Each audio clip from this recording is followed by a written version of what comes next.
किस मार्ग से भगवान की प्राप्ति होती है वह ज्ञान भी बताया।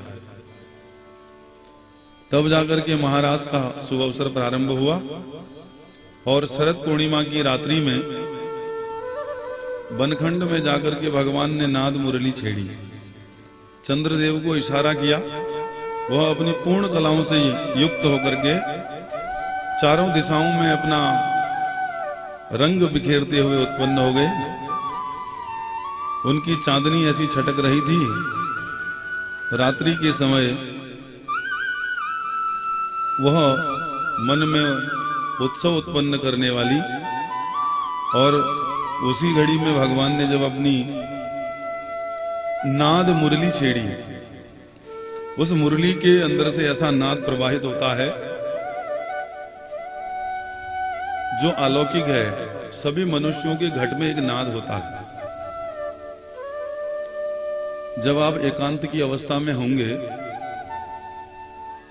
कोलाहल नहीं होगा, रात्रि के समय बहुत ध्यान से जब आप सुनेंगे तो आपको घड़ी की सुई की चलने की आवाज सुनाई देगी। उसमें एक नाद होता है।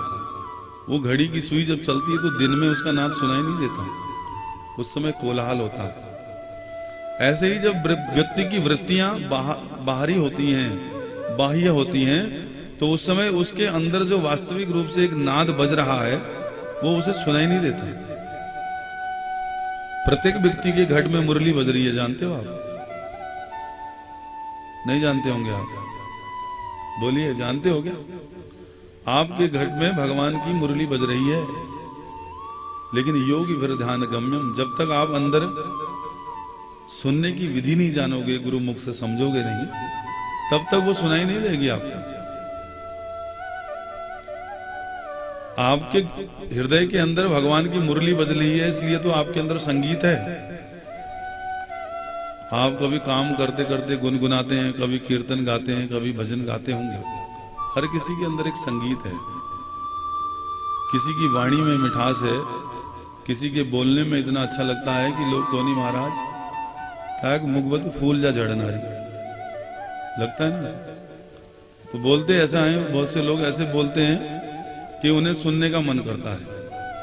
वो स्वर है, वो जो शब्द के द्वारा प्रकट हो रहा है, क्या है? स्वर है। हर व्यक्ति के अंदर एक स्वर है। किसी का कर्कश है, किसी का सुरीला है, किसी का मन मोह लेने वाला है। अब किसने उस स्वर को कितना तराश रखा है, अब जो उसको जानता है उस स्वर को, वो तो उसके साथ अपने वास्तविक शब्दों का व्यवहार करने लग जाता है, तो वो और भी मीठा हो जाता है। जिसे ज्ञान नहीं है वो अटपटा बोलता है, इसलिए बेसुरा लगता है। तो हर व्यक्ति के हृदय में एक नाद है।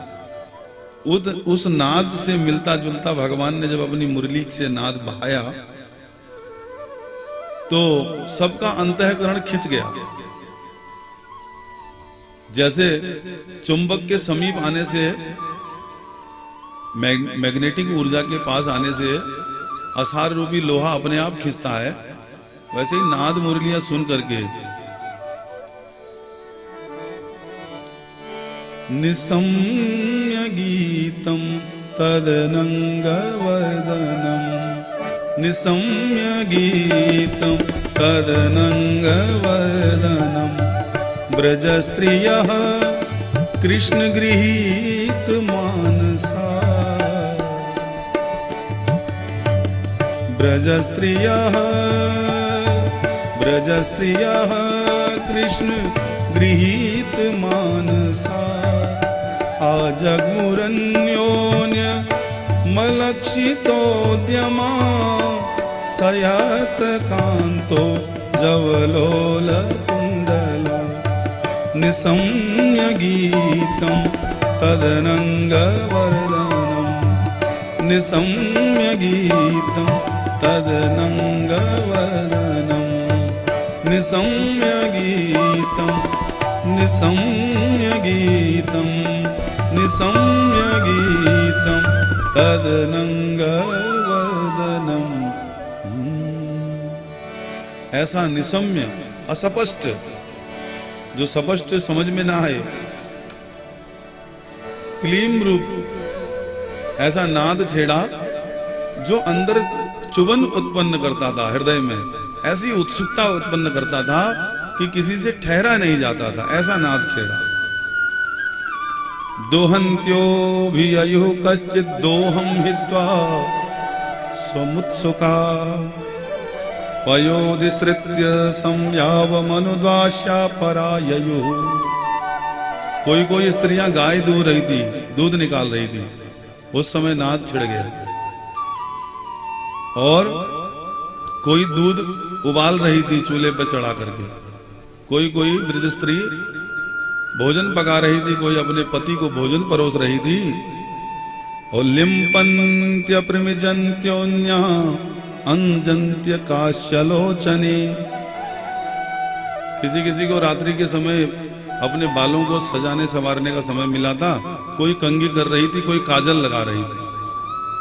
जिनके कानों में ये नाद पड़ा वो उसी समय उसी क्षण सब कुछ छोड़ करके सुध-बुध ऐसी खो बैठी कि अपने बालकों को भोजन देना छोड़ करके भी, पति की सेवा में लगी हुई थी, वो सेवा छोड़ करके भी, उबलता हुआ दूध छोड़ करके और दूहती हुई गाय को छोड़ करके दौड़ पड़ी। आप अनुमान लगाने का प्रयास करें कि कैसा निसम्य गीत था जो हृदय को बलपूर्वक खींचने वाला था।